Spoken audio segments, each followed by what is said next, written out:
up, everyone? I'm Andre King. And I'm Andy Speed. And welcome to the Wholesale Nation podcast. If this is your first time tuning in, this is the podcast where we give you all the details of what it takes to be a successful wholesaler, along with interviewing the top wholesalers from across the nation to bring you up-to-date tricks and tips. Also, we are the owners of Draco Properties, a nationwide wholesale company. So if you have properties that you're looking to move, hit us up at offers@dracoproperties.com. And lastly, we need your help. If you like what you hear, hit the like button, leave us a review, share this with a friend. And with that said, let's get this party started. So, Andy, what you been up to? Just living the dream, man. Ready to come back to the office. Yeah, me too. Actually, we just got through talking about that. It's like, if people don't know it, for the most part, we did come back to the office, but the pandemic hit pretty close to home. And so we had to close the office for a little while. And so we've been a little slow getting back. We had one of our team members contract the COVID. And so, but he's doing well now. So, didn't die or anything like that. But it did set him back, probably a month or altogether before he was able to get back in here. But we're glad that he's okay. But here in I guess with our business, we have been out of the office for a little bit. But I am ready to get everyone back in here and get the rolling again. Yeah, for sure. Yeah. Definitely had a good time playing ping pong. It's been a while. Yeah. So let's got a question for you, Undrea. Yes. So how long has it been? How long have you been in business? So I started in 2015. So mid 2015 is my first time seeing the word wholesale. So you're 5 years in as of probably about this month. Yeah. That's crazy. Yeah. Time flies. Time flies. Yeah. Started with the old Tarek and Christina show. And it's been 5 years since then. So yep. I remember talking to you at your first Right Path event, or maybe it was your first night at the mastermind. Mm-hmm. But anyways, 5 years, it feels like a lifetime, I'm sure. Yes. So what is one thing, if you can remember back 5 years ago when you started, what is one thing that what's the one thing that's changed the most in your life from becoming an entrepreneur? Yeah, so that's an easy one for me. I worked at a job where I felt like I couldn't get away without being, criticized or crucified, right? And what I mean by that, at the time, of course, I still had, I think we had both boys at the time. But now I feel like I have the freedom. And that was the biggest change for me, is that I don't have to worry about going in, clocking in, answering to, 10 different bosses, and the job that I was at probably had about 10 different people that I answered to. It's kind of like Office Space, right? Everybody was checking in on me. But now, I get a chance now. Both of my boys are playing multiple sports. I'm at all of the sports. I'm at all of the practices. I'm usually coaching as well, right? Sometimes that's 3 times a day. Like, yesterday was 3 times a day that we've had some type of practice or something going on. Yeah, yesterday you had 2 football practices and a basketball basketball, right? And so we went till 10 o'clock last night, and I don't feel guilty about it, right? I feel relaxed. I don't feel like I have to, I don't have to check in with anybody or anything like that. Now, of course, I do. I'm responsible. Like, I tell the team, like, hey, I'm going to be out and things like that. But it's not like when I was working, it was more so of, okay, are you going to hit your numbers though? Right? They didn't care about. They care about hours. Well, something is wrong. And if you're in corporate, you probably feel it. There's something wrong with the way that Americans live our lives. Mm-hmm. Like, none of us are truly free. Right. And it's taught, and people live that way generationally, and we're not free. Yeah. You have to go to work, and with you, the culture is saying, if you're not here, you're failing us. Right. That's basically what it was. And I get why managers want that culture, because that's the way that you feel things are get done. Right. But the reality is they're not working. I mean, if your people are not happy, they're not going to be effective. Yeah. And that culture, you look at it, it's amazing. I was in supply chain, and we would work with companies around the globe. Mm-hmm. And in France, they're taking 3 months off in the summer. They're taking 4 weeks worth of vacation throughout the year, and they still get the same stuff done that we do, and they're working 32 hours a week. Right. Meanwhile, I'm working 60, never taking off, right, losing vacation every year because I'm not taking my 4 weeks vacation that I've built up. Yeah. So now, like, I'm not taking my PTO, I'm not taking anything, but I felt like I had to be there. Yeah. And reality is that company doesn't give a shit about you. No. Not at all. Like, how's the old the gym company doing now? Do they care about you? The people there, but no. That they didn't, right? And of course, they're having some issues there also. But Give you an example. Like, there was a time where I won an incentive trip, right? Where a group of us went to, That's the Hawaii trip? Hawaii. Yeah, we went to Hawaii. Came back, right? And my manager wanted me back like that next day. It may have been a Saturday. It was like an odd day, I remember. Mm-hmm. Our flight, if you've never been to Hawaii before, right? It's not like a 3-hour flight, right? It's an 8-hour flight. It's an 8-hour flight, depends on which way you're going. And he wanted me back like that next day. Now, keep in mind, like, if you go on an incentive trip like that, I was young, right? What do you expect you're going to be doing, right? You're going to be having a good time. You're going to be out late. You don't expect to be like fresh and ready to work. Well, he was like, well, you better be at work, first thing in the morning. I'm like, well, my flight comes in like middle of the night, right? I don't know if I'm going to be able to make it, right? Well, I was too tired. I was like, I can't make it, right?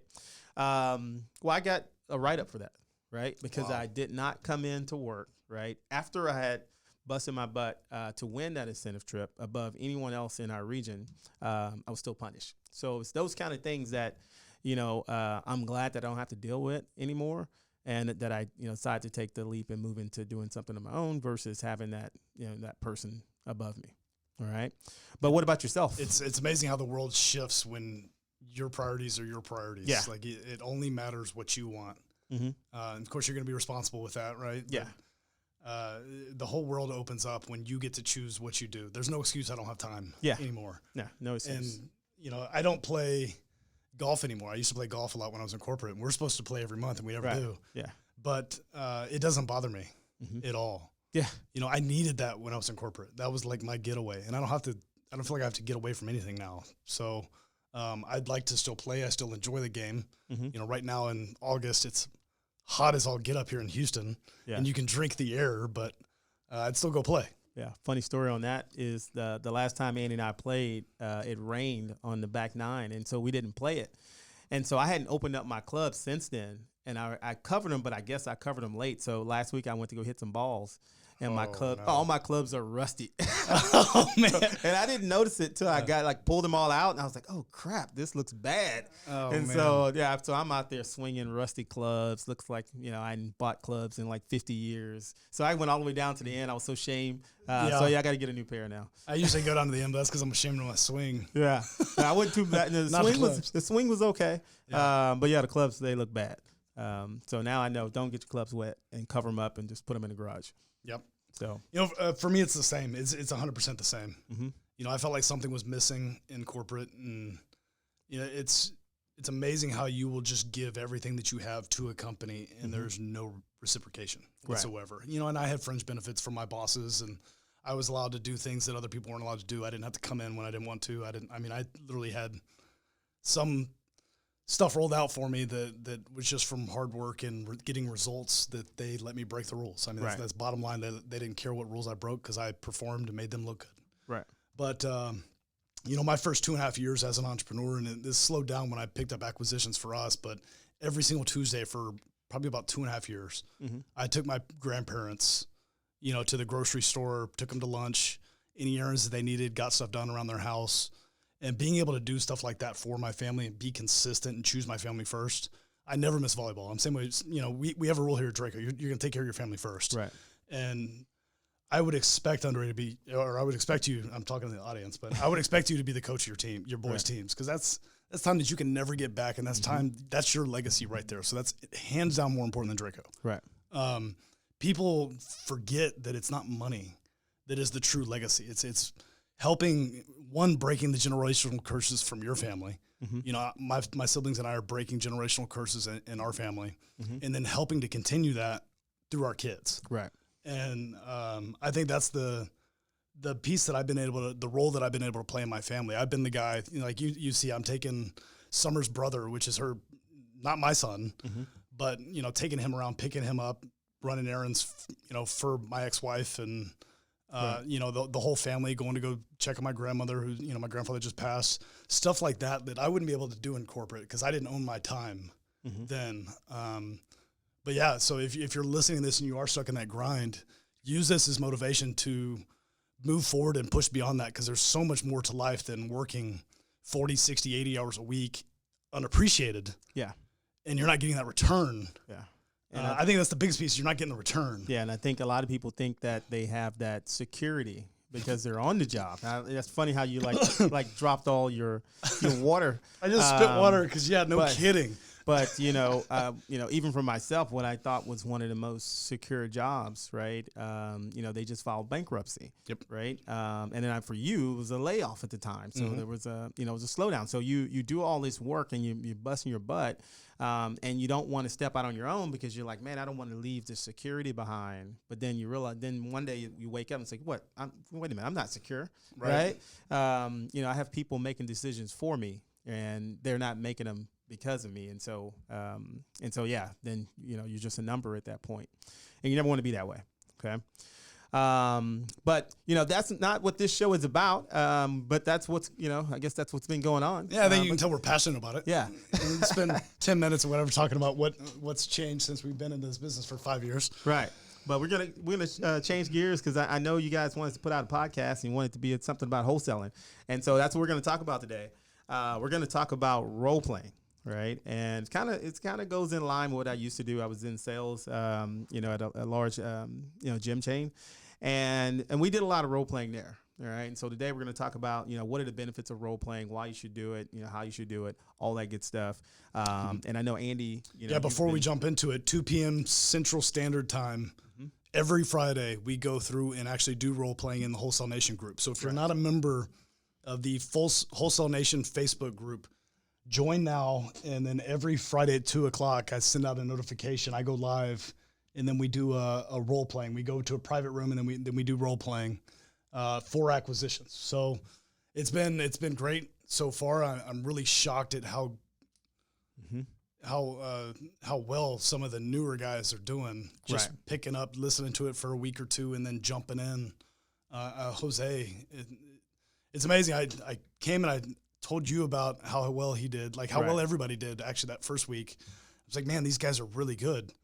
I wouldn't have expected that, for the first week. And then the next week you joined on and you were like, man, this Jose guy. I was like, yeah, that's the guy I was telling you about. Right. And then the next week we had Steve Trang on, and Steve was like, damn, Jose. Yeah. And it's like, how many houses have you bought? So a couple. Right. It's like, man, this guy practices. And that's, for those that were on the call, it's a great testament to,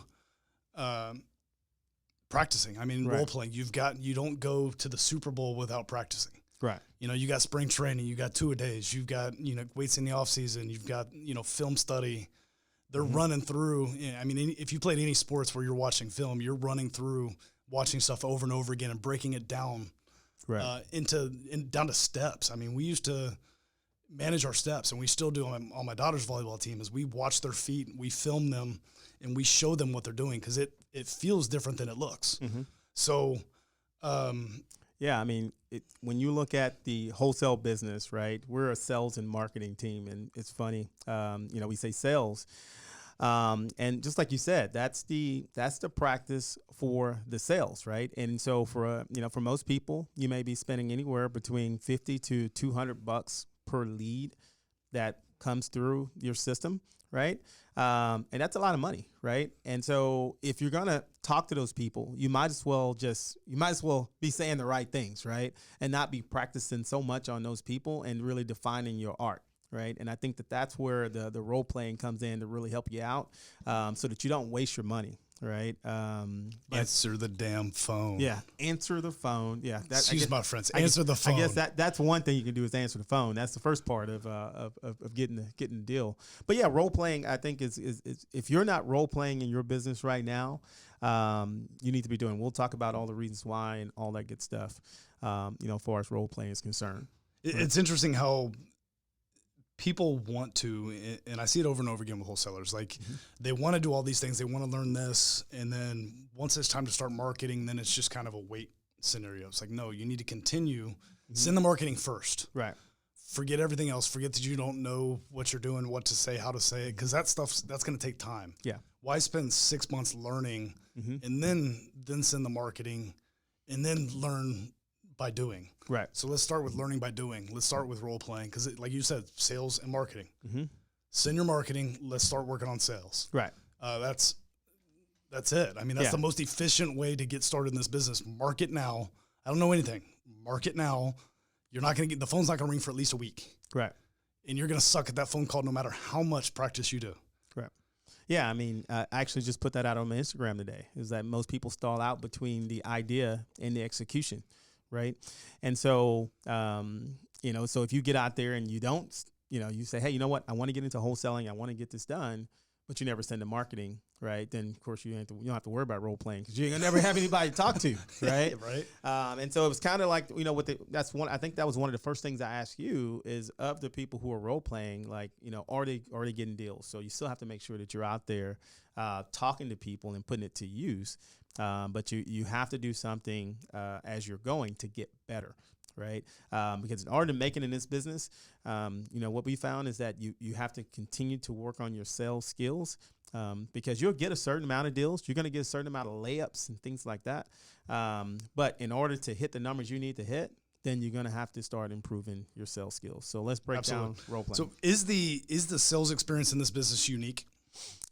Is it unique? Is it just like all other sales? I think it's just like all other sales. I think really the only difference is that we're going to buy a house versus, typically you're selling a product. So you're really selling yourself and selling your service of buying their property. Isn't it that's odd really how the difference. buying is a service? Yeah. That's the only thing different. It's like you don't walk into Best Buy. Like I bought the GoPro yesterday. Yeah. I didn't walk in there trying to befriend the sales guy. Mm-hmm. I didn't walk in there trying to build rapport. I asked him questions about, what I already came in there to get. Yeah. He didn't sell me. He just told me features and benefits. Right. That I could have easily Googled, and you probably actually, I ended up leaning on you to Google for me. And you're like, leave nope, the technology to nope, me. I'm ordering you the Hero 7 now. You're gonna go back to the Hero 7. It's like, okay. But it is different. It's very unique. Mm-hmm. It's the same, but it's different. You got the money. Yeah. I'm selling you on giving you a large sum of money. Right. It's weird. That's always been weird to me. Yeah. And it's the trust you're building with the person as well. Yeah. And when people are upset or scared to upset somebody, it's like, I got the money. Forget you. Yeah. But sorry about that. No, it's funny that I think sales has evolved. I've never been in sales. I was an operations guy. Mm-hmm. And you have a much longer tenure in sales. It's definitely evolved over the years, right? It went from cheesy to, like you said, the I like mashed potatoes was a big thing back then. Yeah, that's what I was gonna tell you. If you don't know what that means, I was talking to a friend about sales. Mm-hmm. And what it means to be in sales. And they were like, oh, it's easy. You just like everything that the other person likes. I said, what do you mean? Ask my Socratic question, right? Yeah. So I said, what do you mean liking everything somebody else likes? Well, if they like fishing, talk about fishing. Yeah. Okay. What does that mean? Well, if you like fishing, I like fishing. It's like, okay, so if you like mashed potatoes, I like mashed potatoes. Mm-hmm. That doesn't give us anything in common. No. Like the people that you like the most, have you ever been in a conversation with somebody for 15 minutes where you did all the talking? Something about you were interested in, like it's like when I come telling you about like mountain biking or whatever new interest I have. Right. It's the best conversation for you the best ever. Conversation ever. Like, man, I enjoyed talking to Undrea about mountain biking. Yeah. And the reality is you didn't say anything. So it's the person that can get the other person talking the most. Mm-hmm. Yeah, and I think you talked about has sales evolved. That's it. And the reason is because people have been through so many sales presentations now that it had to evolve, right? And then there's television shows, there's YouTube. So you're numb to it. Yeah, so you become numb to it. So you have to think there's new ways of selling now, right? Right. You still have to build relationships, but I think the cheesy way of selling is gone. Well, it wasn't cheesy at the time. It was just how you sold, but now it's cheesy.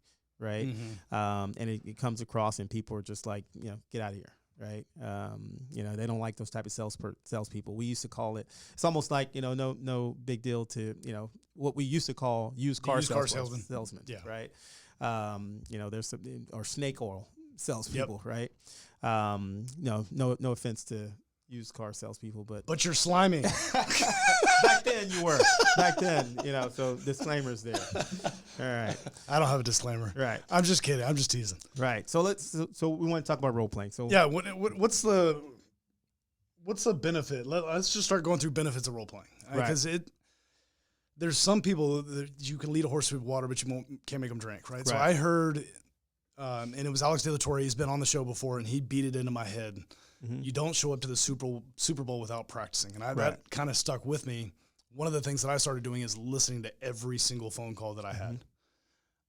What are some of the other benefits of actually role playing? Yeah. So number one is the confidence, right? What we found is like a lot of our salespeople, they were actually more nervous doing the role playing, right? All of them are. Yeah, which is weird because you feel like, when they're doing the real play, what we call real play, talking to the actual seller, that's when they feel nervous, right? But it was the opposite. They all felt uncomfortable doing it.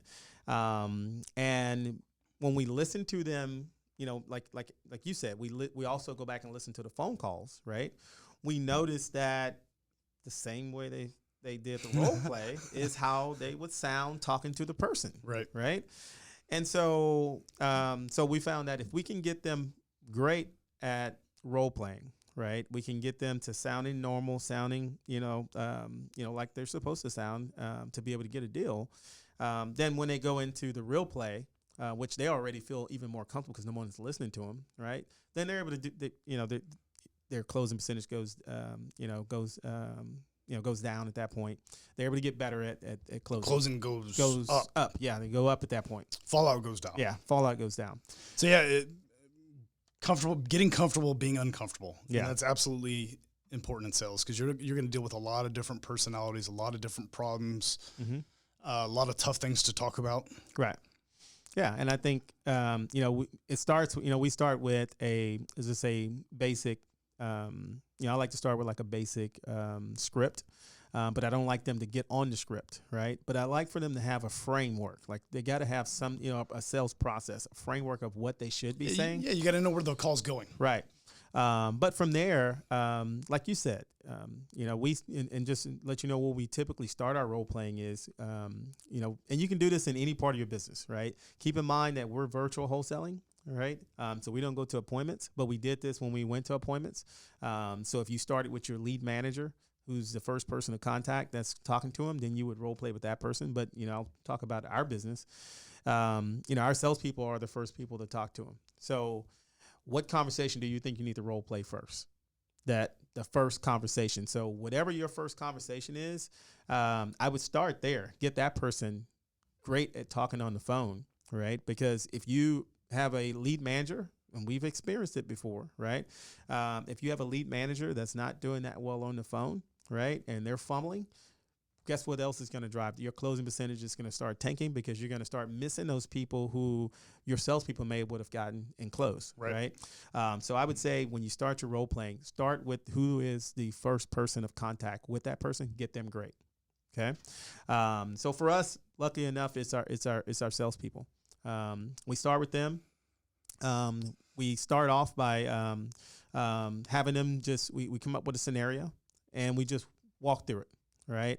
If we need to back up and go back and start over, we will do it. But for the most part, what we're trying to do is we're trying to make sure, number one, how was their opening? All right. Was it warm? Was it inviting? Was it upbeat? And then from there, we go into, how were their transitions and how were their listening skills at that point, right? Did they make a connection with the seller, with us, right? And then they capture all the main points, right? We call it CPRT, right? Which is the condition of the property. Price, reason, timing. There we go. So it's CPR time. So what we've told them is whenever you're stuck. So we don't want you focused so much on where the call is going. Stay in the call. Yeah. So if you're sitting there thinking, and it happens to everybody, and no matter how good you get, when you get somebody that you don't really align with in conversation, like Undrea and I can talk for hours. Like we get the mics in front of us, it gets a little weird sometimes. Yeah. But you and I can sit on the phone for an hour and the conversation flows. Like we're talking about different things. Sometimes it goes all over the place, but it's still a conversation. Yeah. And inevitably, you're going to come across somebody that you don't really connect with, or maybe you're having trouble hearing them, understanding them. There's some accent. Something happens to where you can't really get connected. You start thinking about what you're going to say next and where the call needs to go next, and not necessarily what they're saying. Right. So that's one thing that's huge with CPRT, and it's CPR time. And whenever you're stuck, it's CPR time, right? I need to wake my ass up. It's CPR time. It's condition, price, reason, timing. Yeah. One of those things, one of those topics you can go to and figure out what your intro phrase is to it. Condition is, can you tell me a little bit about the property? Right. Very simple. Leaves it open. It's not a yes or no question. There's a chance that I can get them talking, because my goal is I want to keep myself at 30%. I want them at 70%. Right. Talking. Reason is, if I'm selling Undrea, if I'm trying to buy Undrea's house, if I can get Undrea talking to me 70% of the time, when he hangs up the phone, he's thinking, man, I like that guy. Right. I want to do business with that guy. And guess what? People do business with people they know, like, and trust. Yeah. And if we're at all in the same ballpark, if my services at all align with yours, you're going to bend a little bit to get to my needs and to where I can buy your house. Right. That's and huge.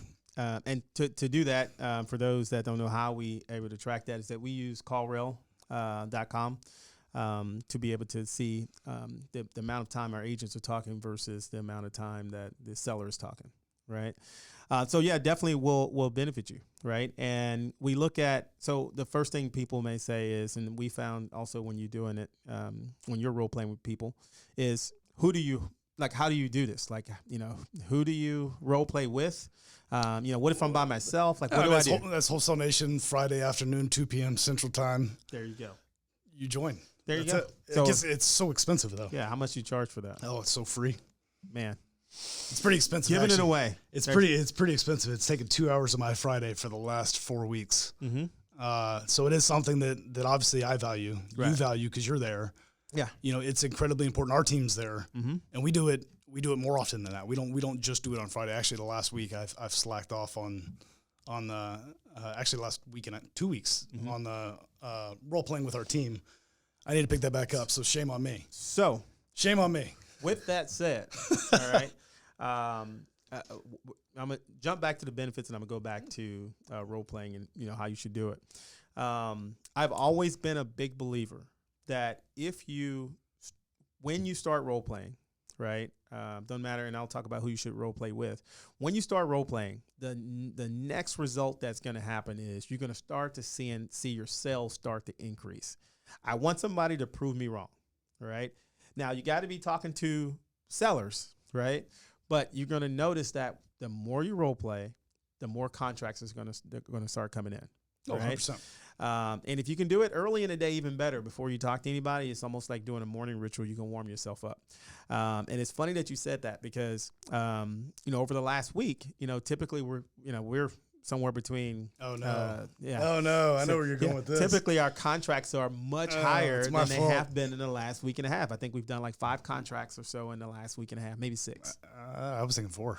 No, I really think it's 5 or 6. We just got a couple in the last couple of days. Okay. That saved that 5 or 6 number. I'm about to get one that's going to be 6-figure assignment. Just saying. I like it. But when we back it up though, last month, the previous months, I would say that we probably spent a lot more time in that role playing. Even in matter of fact, one of the things Andy had the salespeople do is they hang on after our morning call, or they have to call in and do some role playing. What I've noticed is that when we're locked into that, then contracts just start flooding in. Yeah. Right. I mean, we had one guy do, write about 9 contracts in a week. Right. And so it will happen. It's something about being warmed up and ready to play that you notice that your contracts start coming in. So great thing we did this podcast that Andy been skipping for the last year. I'm sitting over here now. I kind of lean back in my chair like, wait a minute, damn it. I got off on my priorities. I need to pick that back up. Yeah. It's Tuesday, Wednesday, Friday. Yeah. Or Tuesday, Thursday, Friday. Excuse me. So who do you role play with? And I can tell you what I started with, right? Number one is I got in the mirror by myself, right? Mm-hmm. And one of the reasons why you want to get in the mirror is that you want to see what you're doing, right? Are you smiling while you're talking to yourself, right? And I would encourage you to get a mirror if you're going to be role playing, or even if you're talking to your sellers, so you can see yourself, right? Because that's going to come through on the phone, right? Yeah. Well, as we sit here, I can change how I'm sitting. I'm gonna throw my feet up on the desk. Right. So I'm wearing flip flops. I've had on flip flops and right. You hadn't shaved your legs. And yeah, I don't shave my legs. Oh, never mind. But anyways, Thought it was the thing to do. Yeah, not since football. But I don't remember what I was saying anymore. But you can tell, Right. like the way if you're laying down on the phone, Yeah. you can tell. Right. Yeah. And I'm guilty of it. I've answered the phone while I'm laying down on the couch, laying down on the floor, riding my bike. That was a bad idea. I did that a couple times this week. Yeah. Baking a cake. You got the cake mix conversation. Yeah. Right. Yeah. On the toilet. No. Yeah. No. Sales calls come in whenever. Right. Incredibly important. I think it did affect our sales team. You know, I was out the week that Tim got 9 contracts, but I went out the whole week. I was out the day of like 4 or 5 or whatever. It was the day I was out for whatever reason. Yeah. But anyways, I think another thing that comes out of it is failure. Yeah. You're going to fail. Mm-hmm. You're going to fail on every single phone call that you have. I mean, every single phone call, there's room for improvement. And you know my nature. I'm going to beat myself up, and I'm going to see nothing but things that I can improve. But going back and listening to it allows me to like be like, damn, you know, that was pretty good. Yeah. And what I'm listening for is stuff that I actually missed listening. Yeah. You know, listening is the most important piece of sales. 2 ears, 1 mouth, blah, blah, blah. But you got to be comfortable failing. So one of the things that I told the guys on the call a couple of weeks ago is if you picture a control chart, right, where you've got the X and Y axis and a horizontal line where there's points above and below, right? And then say there's a line that's the higher end threshold, the lower end threshold. You just got to keep it between those, keep it between the line. Yeah. Right. You're going to do some things real good. You're going to do some things real bad. You don't want to go over the top excited about buying the house because you can scare somebody off that way. There's no quicker way to scare me off of selling a house than for you to be really excited. Right. It's like, wait a second, I'm asking too little. Something's wrong. Something's not right here. You know, but hearing that, going back and listening to your call and being comfortable failing, you can pick up on, you know what, I was a little too eager there. Yeah. I need to be less eager and get them to chase me. Tim, speaking of him, he just negotiated a property. He called me about it, said, hey, you know, we had to renegotiate it because there was some discrepancy between what the seller told us and what was reality. I don't remember the property, but he had told me a story the day before about the conversation with the guy, and he was real firm with the guy. And he was like, well, then no, we're not doing it. And the guy called him back right away, said, okay, well, let's talk about this. And then he calls me up and he starts giving me this BS story about that involved lies. He's like, well, it's probably not even lies. I mean, there was a chance that it was asbestos siding, but we didn't know it for sure. So why use that as the excuse why we need to go down? If that doesn't turn out to be true, then your negotiation is invalid. Right. It was empty. Good thing. But so I said, well, why don't you just be stern with the guy like you were yesterday? Just tell him like it is. This is a Band-Aid. Look, you want to close, we've got to be at 30K. That's it. That's the end of the day. And the guy was like at 50. I mean, it was a significant drop. Right. But there was potential for an extra 20K in repairs that nobody was accounting for. Yeah. So we had to drop it. And I was like, look, man, just go be direct with the guy. Tell him this is what it is. If not, move on. Like, I don't want you wasting another half a day trying to figure out how you're going to have this conversation, because I do that. Yeah. I will spend a half a day trying to figure out how to have a tough conversation. Then I just go have the conversation and it was fine. Yeah. Or it's over within 5 minutes. I mean, I've been cussed out. It hadn't always worked out, but there's nothing better than just get through it. Yeah. And he did just that. I mean, he went back and listened to the call that he had before. They got the reaction that he wanted out of the guy, recreated that same scenario, and the guy dropped $20,000 in a matter of minutes. Yeah. Power role playing. And listening to your call. Yeah. I think was the more important piece. He listened to. So that's where I was going. If you didn't catch it, you need to have a system recording all your phone calls. Record your role playing as well, but you got to make sure you're recording it. All right. And reason being is because what we found is like we would have a salesperson is like, man, I killed this call, and then we go back and we listen to it during our role playing, and we want to see like how did they do on this particular call. The whole time the salesperson just got their head down. It was like, oh man, I can't believe I said that. But in their mind, and it's not like they're lying to us, right? In their mind, they feel like they just nailed it, right? But then when we listen to it, they're like, oh man, yeah, I could have said this, I could have said that, I could have said this, and you're hurting me right now because I'm thinking about a call that I listened to yesterday. Right. So, and I thought it went well. I thought it went okay. I didn't think it went well. it's very rare that I'm like, yeah, that was a good call. Yeah. But I thought it went okay. Mm-hmm. I listened to it. I was talking over him. Right. I talked over him at least a dozen times. Right. And it's such a bad habit because I get excited. Like I'm excited now. I have a tendency to jump in. Yeah. So I'm going to go somewhere with that. So I talked about, number one, you need to, if you're going to role play, get in the mirror if you don't have anybody else, or if you feel uncomfortable in the beginning, then just get in the mirror and talk to yourself, right? Find a spouse or somebody like I did, talk to them, role play with them.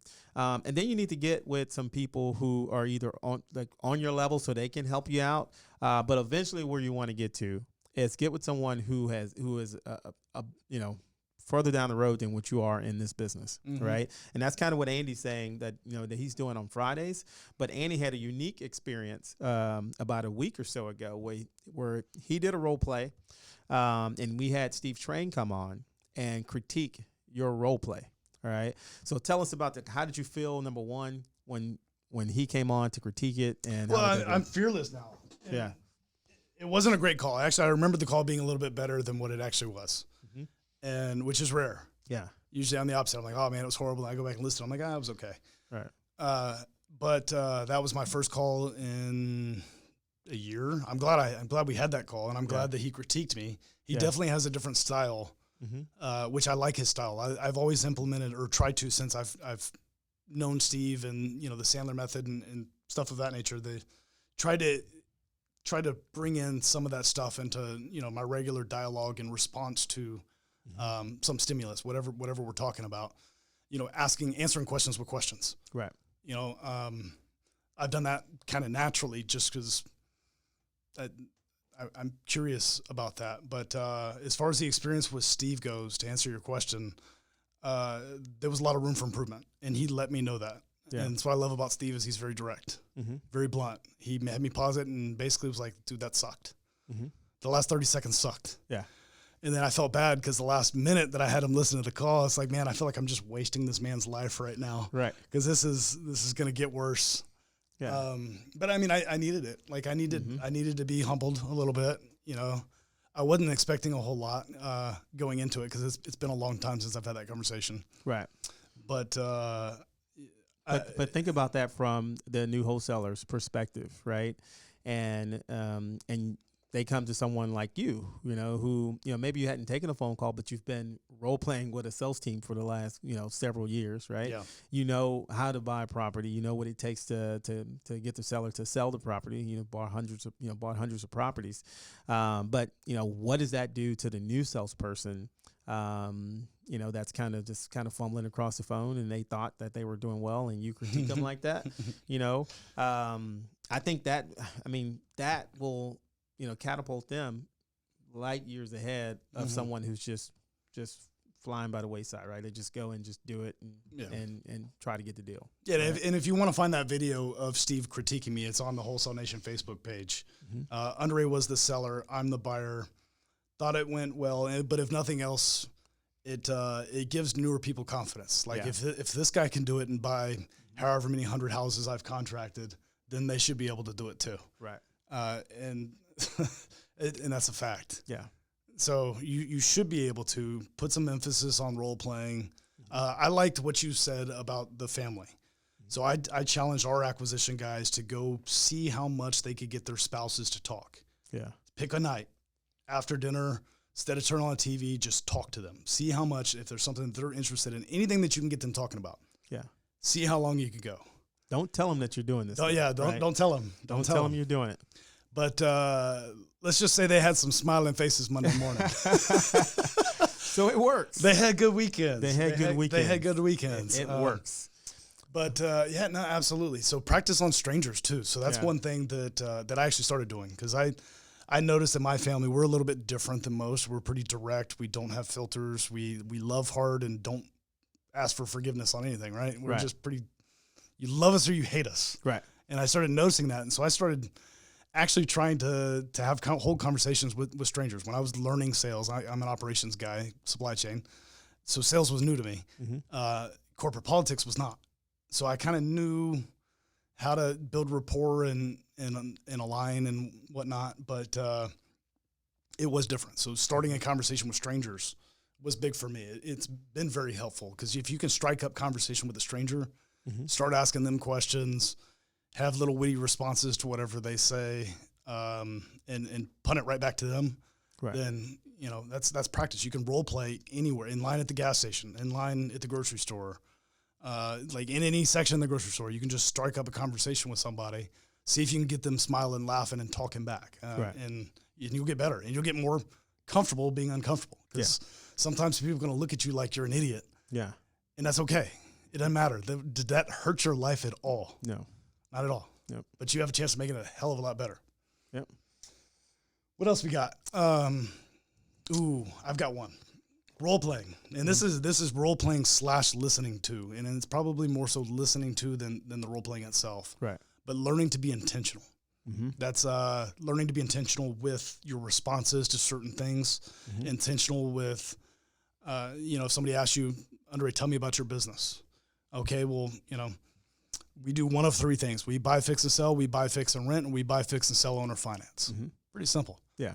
You'd be confident in me if I told you that that's my business model, right? Right. You're not questioning like, well, sometimes we have these partners and what they do is right. Like, and that's a call that stumps you. So when you don't have to lie to kick it. Yeah, exactly. like when you don't have to lie, right. And you don't have to be this big multinational. Yeah. We're in like a 40-story building. Yeah. You don't have to be that. You remember when Tim started? Yeah. He said, I was in there. I don't remember where I was. I might have been in the front desk. And he's like, he told somebody that we're planning to buy 700 houses this year. Yeah. And I'm like, dude. That sounds good. Why would you say that? He's like, well, 700 is a lot of houses. I was like, yeah, it's a lot of houses. Yeah. But we're not going to come anywhere close to that. That's like 120 houses is a lot of houses too. Yeah.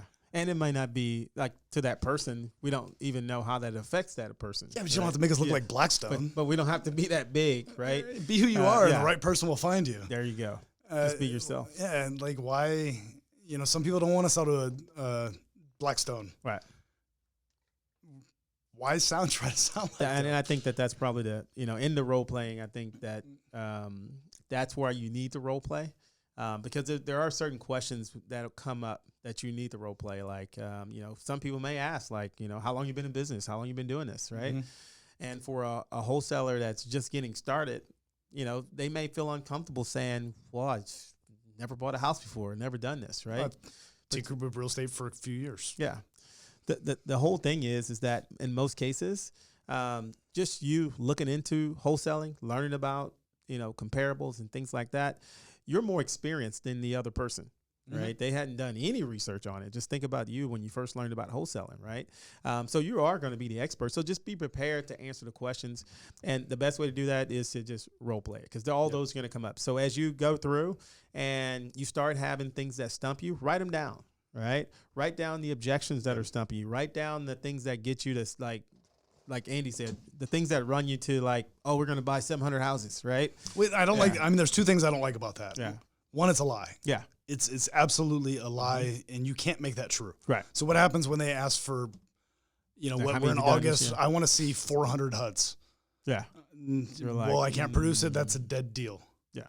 The other is for word and trying to make it up. Yeah. And the other one. The other is it's an assumption.